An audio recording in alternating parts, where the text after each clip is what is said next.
سامعین کرام سے یہ گزارش ہے کہ وہ ہمارے چینل کو سبسکرائب کریں، ہماری ویڈیو کو لائک کریں اور شیئر کریں تاکہ ہماری حوصلہ افزائی ہو۔ بسم اللہ الرحمن الرحیم۔ اس اعلان سے نبی کریم صلی اللہ علیہ وآلہ وسلم کی شہادت کی خبر مسلمانوں اور مشرکین دونوں میں پھیل گئی، اور یہی وہ نازک ترین لمحہ تھا جس میں رسول اللہ صلی اللہ علیہ وآلہ وسلم سے الگ تھلگ نرگے کے اندر آئے ہوئے بہت سے صحابہ کرام کے حوصلے ٹوٹ گئے اور ان کے عزائم سرد پڑ گئے، ان کی صفیں اتھل پتھل اور ان کی بد نظمی اور انتشار کا شکار ہو گئی۔ مگر آپ کی شہادت کی یہی خبر اس حیثیت سے مفید ثابت ہوئی کہ اس کے بعد مشرکین کے پرجوش حملوں میں کسی قدر کمی آ گئی، کیونکہ وہ محسوس کر رہے تھے کہ ان کا آخری مقصد پورا ہو چکا ہے۔ چنانچہ بہت سے مشرکین نے حملہ بند کر کے مسلمان شہداء کی لاشوں کا مسئلہ کرنا شروع کر دیا۔ حضرت مصعب بن عمیر رضی اللہ تعالیٰ عنہ کی شہادت کے بعد رسول اللہ صلی اللہ علیہ وآلہ وسلم نے جھنڈا حضرت علی بن ابی طالب کو دیا۔ انہوں نے جم کر لڑائی کی۔ وہاں پر موجود تمام باقی صحابہ کرام نے بھی بے مثال جاں بازی اور سرفروشی کے ساتھ دفاع اور حملہ کیا، جس سے بالآخر ان کے بعد کا امکان پیدا ہو گیا کہ رسول اللہ صلی اللہ علیہ وآلہ وسلم مشرکین کے صفیں چیر کر نرغے میں آئے ہوئے صحابہ کرام کی جانب راستہ بنائیں۔ چنانچہ آپ صلی اللہ علیہ وآلہ وسلم نے آگے بڑھ کر قدم بڑھایا اور صحابہ کرام کی جانب تشریف لے گئے۔ سب سے پہلے حضرت کعب بن مالک نے آپ کو پہچانا، خوشی سے چینک پڑے، مسلمانوں خوش ہو جاؤ، یہ ہیں رسول اللہ صلی اللہ علیہ وآلہ وسلم۔ آپ صلی اللہ علیہ وآلہ وسلم نے اشارہ فرمایا کہ خاموش رہو تاکہ مشرکین کو آپ کی موجودگی اور مقام میں موجودگی کا پتہ نہ لگ سکے، مگر ان کی آواز مسلمانوں کے کانوں تک پہنچ چکی تھی۔ چنانچہ مسلمان آپ کی پناہ میں آنا شروع ہو گئے۔ رفتہ رفتہ تقریباً 30 صحابہ کرام جمع ہو گئے۔ جب اتنی تعداد جمع ہو گئی تو رسول اللہ صلی اللہ علیہ وآلہ وسلم نے پہاڑ کی گھاٹی یعنی کیمپ کی طرف ہٹنا شروع کر دیا، مگر چونکہ اس واپسی کے معنی یہ تھے کہ مشرکین نے مسلمانوں کو نرغے میں لینے کی جو کارروائی کی تھی وہ بے نتیجہ رہ گئی، اس لیے مشرکین نے اس واپسی کو ناکام بنانے کے لیے اپنے تاوڑ توڑ حملے جاری رکھے، مگر آپ صلی اللہ علیہ وآلہ وسلم نے ان حملہ آوروں کا ہجوم چیر کر راستہ بنا ہی لیا، اور شیران اسلام کے شجاعت و شاہ سواری کے سامنے ان کی ایک نہ چلی۔ اسی اثنا میں مشرکین کا ایک اڑیل شاہ سوار عثمان بن عبداللہ بن مغیرہ یہ کہتے ہوئے رسول اللہ صلی اللہ علیہ وآلہ وسلم کی جانب بڑھا کہ یا تو میں رہوں گا یا رسول اللہ صلی اللہ علیہ وآلہ وسلم۔ ادھر رسول اللہ صلی اللہ علیہ وسلم بھی دو دو ہاتھ کرنے کے لیے ٹھہر گئے، مگر مقابلے کی نوبت نہ آئی، کیونکہ اس کا گھوڑا ایک گڑھے میں گر گیا، اور اتنے میں حارث بن سما نے اس کے پاس پہنچ کر اسے للکارا اور اس کے پاؤں پر اس زور کی تلوار ماری کہ وہ وہیں بیٹھا رہا، پھر اس کا کام تمام کر کے اس کا ہتھیار لے لیا۔ رسول اللہ صلی اللہ علیہ وآلہ وسلم کی خدمت میں آ گئے، مگر اتنے میں مکی فوج کی ایک دوسرے سوار عبداللہ بن جابر نے پلٹ کر حارث بن سما پر حملہ کر دیا، ان کے کندھے پر تلوار مار کر زخمی کر دیا، مگر مسلمانوں نے لپک کر انہیں اٹھا لیا۔ ادھر خطرات سے کھیلنے والے مرد مجاہد حضرت ابو دجانہ نے، جنہوں نے ایک سرخ پٹی باندھ رکھی تھی، عبداللہ بن جابر پر ٹوٹ پڑے اور اسے ایسی تلوار ماری کہ اس کا سر اڑ گیا۔ کرشمہ قدرت دیکھیے کہ اس خون ریز مار داڑ کے دوران مسلمانوں کو نیند کی جھپکیاں بھی آ رہی تھیں، جیسا کہ قرآن نے بتلایا ہے، یہ اللہ کی طرف سے ہے، امن و طمانت تھی۔ ابو طلحہ کا بیان ہے کہ میں بھی ان لوگوں میں تھا جس پر احد کے روز نیند چھا رہی تھی، یہاں تک کہ میرے ہاتھ سے کئی بار تلوار گر گئی۔ حالت یہ تھی کہ وہ گرتی تھی اور میں پکڑ لیتا تھا، پھر وہ گرتی تھی اور میں پھر پکڑ لیتا تھا۔ خلاصہ یہ ہے کہ اس طرح کی جاں بازی اور جاں سپاری کے ساتھ یہ دستہ منظم طور سے پیچھے ہٹتا ہوا پہاڑ کی گھاٹی میں واقع کیمپ تک جا پہنچا، اور بقیہ لشکر کے لیے بھی اسے محفوظ مقام تک پہنچنے کا راستہ بنا دیا۔ چنانچہ باقی ماندہ لشکر بھی آپ صلی اللہ علیہ وآلہ وسلم کے پاس پہنچ گیا، اور حضرت خالد کے فوجی عبقریت پر رسول اللہ صلی اللہ علیہ وآلہ وسلم کی فوجی عبقریت کے سامنے ناکام ہو گئی۔ ابن اسحاق کا بیان ہے کہ جب رسول اللہ صلی اللہ علیہ وآلہ وسلم گھاٹی میں تشریف لا چکے تو ابی بن خلف یہ کہتا ہوا آیا کہ محمد صلی اللہ علیہ وآلہ وسلم کہاں ہیں؟ یا تو میں رہوں گا یا وہ رہیں گے۔ صحابہ نے فرمایا یا رسول اللہ صلی اللہ علیہ وآلہ وسلم، ہم میں سے کوئی اس پر حملہ کرے۔ آپ نے فرمایا اسے آنے دو۔ جب قریب آیا تو رسول اللہ صلی اللہ علیہ وآلہ وسلم نے حارث بن سما سے ایک چھوٹا نیزہ لیا اور لینے کے بعد جھٹکا دیا تو اس طرح لوگ ادھر ادھر ہٹ گئے، جیسے اونٹ اپنی بدن کو جھٹکا دیتا ہے تو مکھیاں اڑ جاتی ہیں۔ اس کے بعد آپ صلی اللہ علیہ وآلہ وسلم اس کے سامنے آن پہنچے، اس کی خود اور ذرا کے درمیان حلق کے پاس، تھوڑی سی جگہ کھلی دکھائی دی۔ آپ نے اس پر ٹکا کر ایسا نظام مارا کہ وہ گھوڑے سے کئی بار لڑک گیا۔ جب قریش کے پاس گیا، حالانکہ اس کی گردن میں کوئی بڑی خراش نہ تھی، البتہ خون بند تھا اور بہتا نہ تھا، تو کہنے لگا مجھے واللہ محمد صلی اللہ علیہ وآلہ وسلم نے قتل کر دیا ہے۔ لوگوں نے کہا خدا کی قسم تم نے دل چھوڑ دیا ہے، ورنہ تمہیں واللہ کوئی خاص چوٹ نہیں آئی۔ اس نے کہا وہ مکے میں مجھ سے کئی بار کہہ چکا ہے میں تمہیں قتل کروں گا، اس لیے خدا کی قسم اگر وہ مجھ پر تھوک بھی دیتا تو یہیں سے میری جان چلی جاتی۔ بالآخر اللہ کا یہ دشمن مکہ واپس جاتے ہوئے مقام صرف پہنچ کر مر گیا۔ ابو الاسود نے حضرت عروہ سے روایت کی ہے کہ یہ بیل کی طرح آوازیں نکالتا تھا اور کہتا تھا اس ذات کی قسم جس کے ہاتھ میں میری جان ہے، جو تکلیف مجھے ہے اگر وہ ذل مجاز کے سارے باشندوں کو ہوتی تو وہ سب کے سب مر جاتے۔ پہاڑ کی طرف نبی کریم صلی اللہ علیہ وآلہ وسلم کی واپسی کے دوران ایک چٹان آ گئی۔ آپ نے اس پر چڑھنے کی کوشش کی مگر چڑھ نہ سکے، کیونکہ ایک تو آپ کا بدن بھاری ہو چکا تھا، دوسرے آپ صلی اللہ علیہ وآلہ وسلم نے دوہری زرہ پہن رکھی تھی، اور پھر آپ صلی اللہ علیہ وآلہ وسلم کو سخت چوٹیں بھی آئی تھیں۔ لہٰذا حضرت طلحہ بن عبید اللہ رضی اللہ تعالیٰ عنہ نیچے بیٹھ گئے اور آپ کو کندھوں پر اٹھا کر کھڑے ہو گئے۔ اس طرح آپ چٹان پر پہنچ گئے۔ آپ نے فرمایا طلحہ نے جنت واجب کر لی۔ جب رسول اللہ صلی اللہ علیہ وآلہ وسلم گھاٹی کے اندر اپنی قیادت گاہ میں پہنچ گئے تو مشرکین نے مسلمانوں کو زنک پہنچانے کی آخری کوشش کی۔ ابن اسحاق کا بیان ہے کہ اسی اثنا میں رسول اللہ صلی اللہ علیہ وآلہ وسلم گھاٹی کے اندر تشریف لائے۔ ابو سفیان اور خالد بن ولید کی قیادت میں مشرکین کا ایک دستہ چڑھ آیا۔ رسول اللہ صلی اللہ علیہ وآلہ وسلم نے دعا فرمائی کہ اے اللہ یہ ہم سے اوپر نہ جانے پائیں۔ پھر حضرت عمر بن خطاب اور ہر مہاجرین کی ایک جماعت نے لڑ کر انہیں پہاڑ سے نیچے اترنے پر مجبور کر دیا۔ مغازی اموی کا بیان ہے کہ مشرکین پہاڑ پر چڑھ آئے۔ رسول اللہ صلی اللہ علیہ وآلہ وسلم نے حضرت سعد سے فرمایا ان کے حوصلے پست کرو، یعنی انہیں پیچھے دھکیل دو۔ انہوں نے کہا میں تنہا ان کے حوصلے کیسے پست کر دوں؟ اس پر آپ نے 3 بار یہی بات دہرائی۔ حضرت سعد نے اپنے ترکش سے ایک تیر نکالا اور ایک شخص کو مارا تو وہ وہیں ڈھیر ہو گیا۔ حضرت سعد کہتے ہیں کہ پھر میں نے وہی تیر لیا، اسے پہچانتا تھا، اور اس سے دوسرے کو مارا تو اس کا بھی کام تمام ہو گیا۔ اس کے بعد پھر تیر لیا، اسے پہچانتا تھا، اس سے تیسرے کو مارا تو اس کی بھی جان جاتی رہی۔ اس کے بعد مشرکین نیچے اتر گئے۔ میں نے کہا یہ مبارک تیر ہے، میں نے اسے اپنے ترکش میں رکھ لیا۔ یہ تیر زندگی بھر حضرت سعد کے پاس رہا اور اس کے بعد ان کی اولاد کے پاس رہا۔ یہ آخری حملہ تھا جو مشرکین نے نبی کریم صلی اللہ علیہ وآلہ وسلم کے خلاف کیا تھا۔ چونکہ انہیں آپ کے انجام کا صحیح علم نہ تھا بلکہ آپ کی شہادت کا تقریباً یقین تھا، اس لیے انہوں نے اپنے کیمپ کی طرف پلٹ کر مکہ واپسی کی تیاری شروع کر دی۔ کچھ مشرک مرد اور عورتیں مسلمان شہداء کا مصلح کرنے میں مشغول ہو گئے، یعنی شہیدوں کی شرمگاہوں، کان، ناک وغیرہ کاٹ لیے، پیٹ چیر دیے۔ ہند بنت عتبہ نے حضرت حمزہ کا کلیجہ چاک کر دیا اور منہ میں چبا کر نگلنا چاہا، لیکن نگل نہ سکی تو تھوک دیا، اور کٹے ہوئے کانوں اور ناکوں کا پازیب اور ہار بنایا۔ پھر اس آخری وقت میں 2 ایسے واقعات پیش آئے جس سے یہ اندازہ لگانا مشکل نہیں کہ جان باز و سرفروش مسلمان آخر تک جنگ لڑنے کے لیے کس قدر مستعد تھے اور اللہ کی راہ میں جان دینے کا کیسا ولولہ خیز جذبہ رکھتے تھے۔ حضرت کعب بن مالک کا بیان ہے کہ میں ان مسلمانوں میں سے تھا جو گھاٹی سے باہر آئے۔ میں نے دیکھا کہ مشرکین کے ہاتھوں مسلمان شہداء کا مصلح کیا جا رہا ہے تو رک گیا۔ پھر آگے بڑھا، کیا دیکھتا ہوں کہ ایک مشرک جو بھاری بھرکم زرہ میں ملبوس تھا شہیدوں کے درمیان سے گزر رہا تھا۔ وہ کہتا جا رہا تھا کہ کٹی ہوئی بکریوں کی طرح ڈھیر ہو گئے، اور ایک مسلمان اس کی راہ تک رہا تھا، وہ بھی زرہ پہنے ہوئے تھا۔ میں چند قدم اور آگے بڑھ کر اس کے پیچھے ہو لیا، پھر کٹے ہو کر آنکھوں میں مسلم اور کافر کو تولنے لگا۔ محسوس ہوا کہ کافر اپنے ڈیل ڈول اور ساز و سامان دونوں لحاظ سے بہتر ہے۔ اب میں دونوں کا انتظار کرنے لگا۔ بالآخر دونوں میں ٹکر ہو ہی گئی اور مسلمان نے کافر کو ایسی تلوار ماری کہ وہ پاؤں تک کاٹتی چلی گئی۔ مشرک 2 ٹکڑوں میں تقسیم ہو گیا۔ پھر مسلمان نے اپنے چہرہ کھولا اور کہا او کعب کیسی رہی؟ میں ابو دجانہ ہوں۔ خاتمہ جنگ پر کچھ مومن عورتیں میدان جہاد میں پہنچیں، چنانچہ حضرت انس رضی اللہ تعالیٰ عنہ کا بیان ہے کہ میں نے حضرت عائشہ بنت ابی بکر اور ام سلیم کو دیکھا کہ پنڈلی کے پازیب تک کپڑے چڑھائے پیٹھ پر پانی کے مشکیزیں لا رہی ہیں اور زخمیوں کے منہ میں انڈیل رہی ہیں۔ حضرت عمر کا بیان ہے کہ احد کے روز حضرت ام سلیت ہمارے لیے مشکیزیں بھر کر لا رہی تھی۔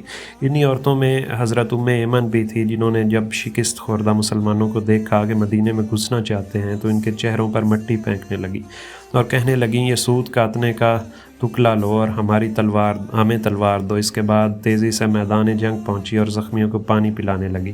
اس پر حبان بن ارکا نے تیر چلایا، وہ گر پڑیں اور پردہ کھل گیا۔ اس پر اللہ کے اس دشمن نے بھرپور کہکا لگایا۔ رسول اللہ صلی اللہ علیہ وسلم پر یہ بات گراں گزری۔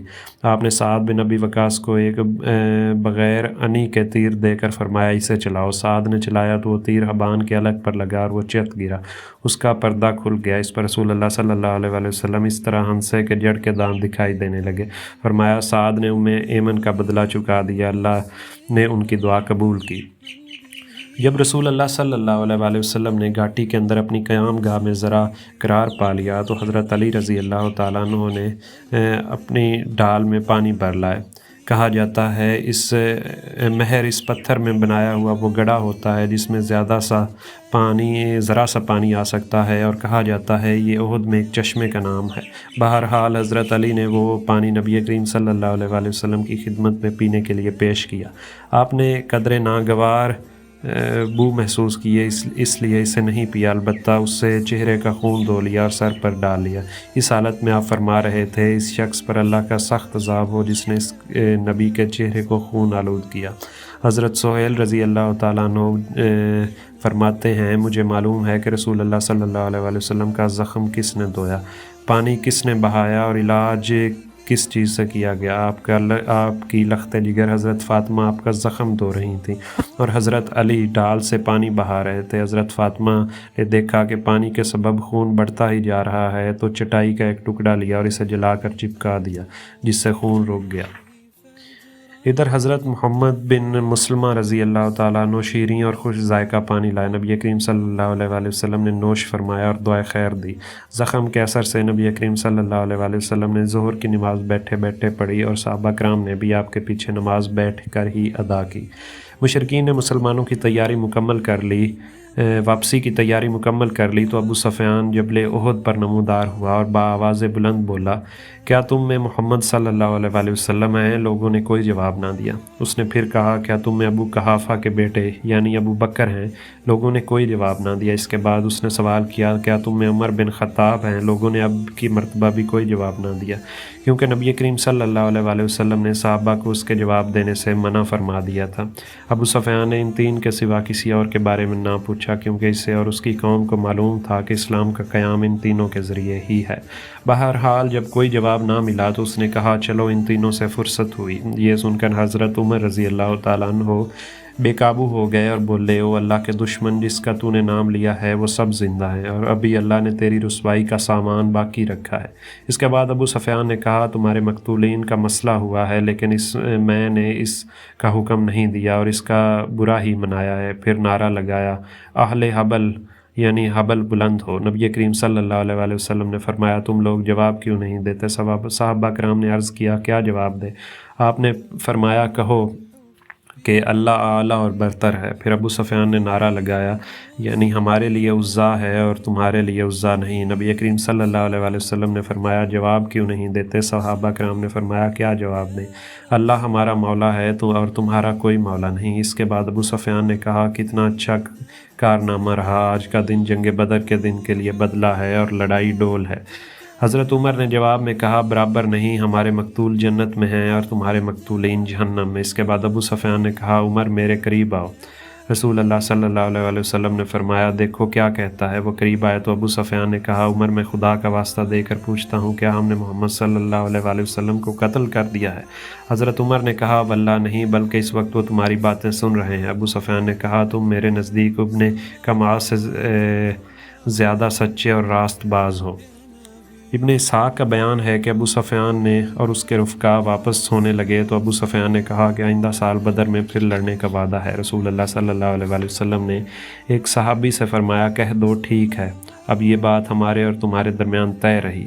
اس کے بعد رسول اللہ صلی اللہ علیہ وسلم نے حضرت علی بن ابی طالب کو روانہ فرمایا اور فرمایا قوم مشرکین کے پیچھے پیچھے جاؤ اور دیکھو کہ وہ کیا کر رہے ہیں، ان کا ارادہ کیا ہے۔ اگر انہوں نے گھوڑے پہلو میں رکھے ہوں اور اونٹوں پر سوار ہوں تو ان کا ارادہ مکہ کا ہے، اگر گھوڑوں پر سوار ہوں اور اونٹ ہانک کر لے جائیں تو مدینے کا ارادہ ہے۔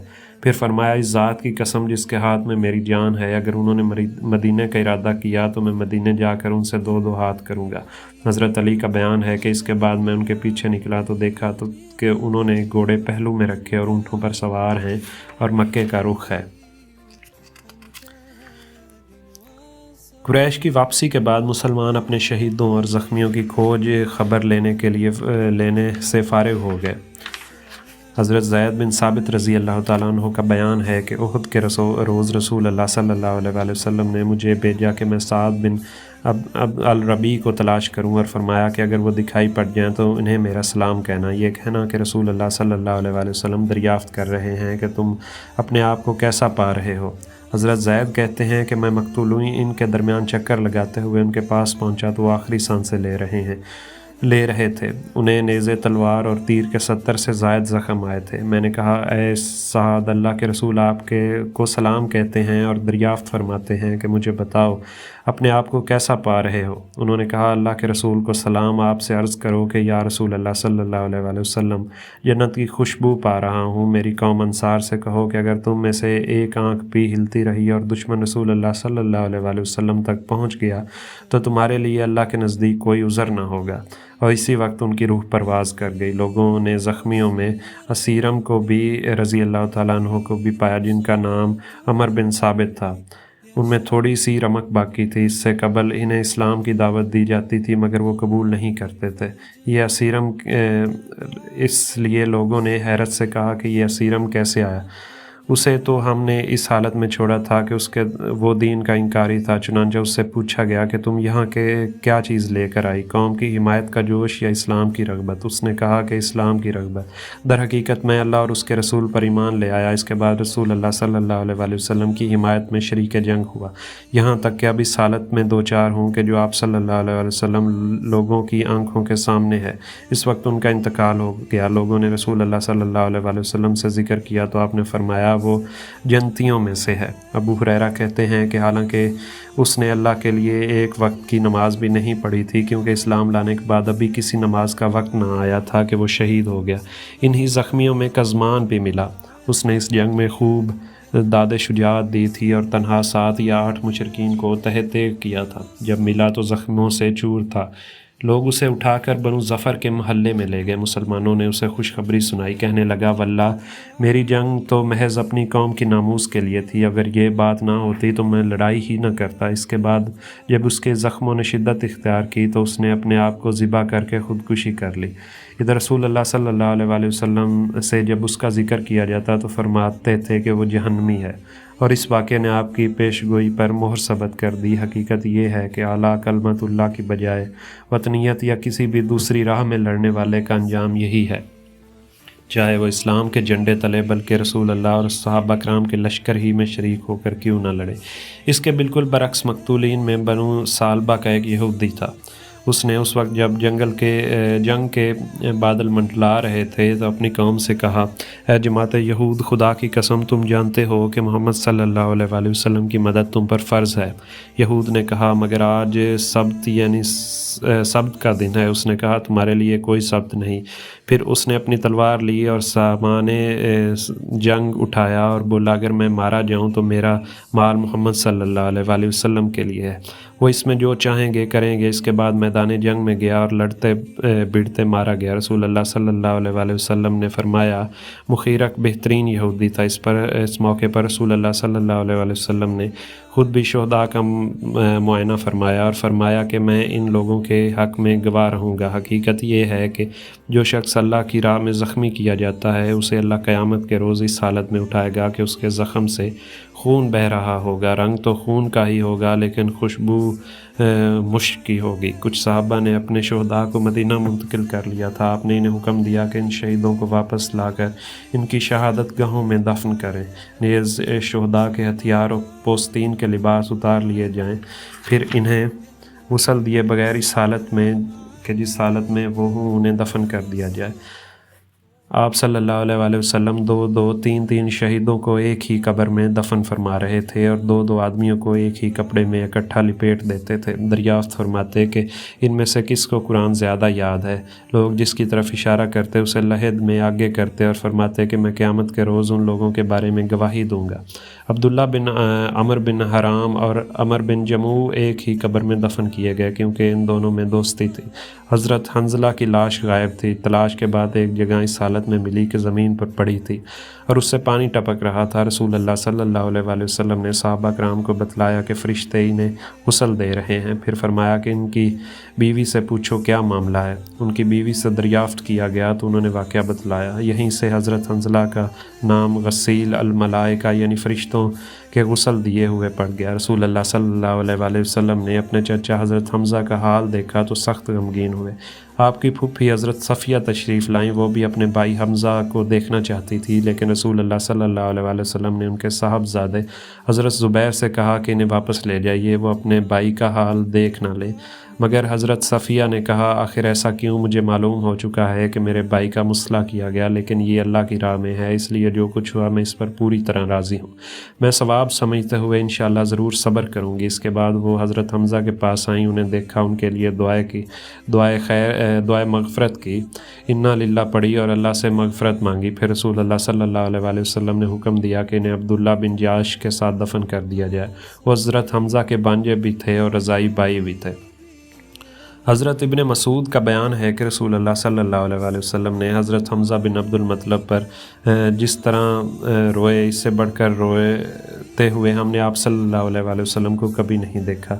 آپ نے انہیں قبلے کی طرف رکھا، پھر ان کے جنازے پر کھڑے ہوئے اور اس طرح روئے کہ آواز بلند ہو گئی۔ در حقیقت شہداء کا منظر تھا ہی بڑا دلدوز اور زہرہ گداز۔ چنانچہ حضرت خباب بن ارت کا بیان ہے کہ حضرت حمزہ کے لیے ایک سیاہ داریوں والی چادر کے سوا کوئی کفن نہ مل سکا۔